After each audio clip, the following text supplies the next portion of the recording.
દમણ, દીવ અને દાદરા નગર હવેલીના માન્ય પ્રશાસક શ્રી પ્રફુલભાઈ પટેલના નેતૃત્વમાં દમણ દીવનો ચોતરફનો વિકાસ થઈ રહ્યો છે.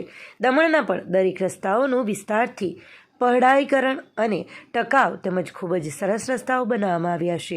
ત્યારે તમને આ રસ્તાઓ પર મસાલ ચોકથી લઈ ભેંસ રોડ સર્કલ સુધી, મસાલ ચોકથી એરપોર્ટ રોડ થઈ દલવાડા ગાર્ડન સુધી, દલવાડા હેડક્વાર્ટર એરપોર્ટ રોડની બાજુમાં રાત્રિના સમયે મસ્ત ટેમ્પાઓ તમને પાર્કિંગ કરેલા જોવા મળશે અને મશાલ ચોકથી લઈ તીનબત્તી સુધી આ ખૂબસૂરત રસ્તાઓ ઉપર તમને ખૂબસૂરત પાર્કિંગ કરેલું જોવા મળશે.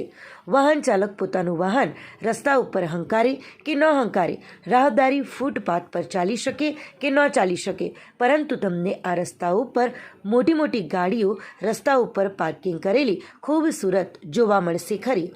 ત્યારે હવે આ સમસ્યાને લઈ જિમ્મેદાર તંત્ર દ્વારા યોગ્ય પગલાં લેવામાં આવે એવી લોકમાંગ હાલે તો ઉઠી રહી છે.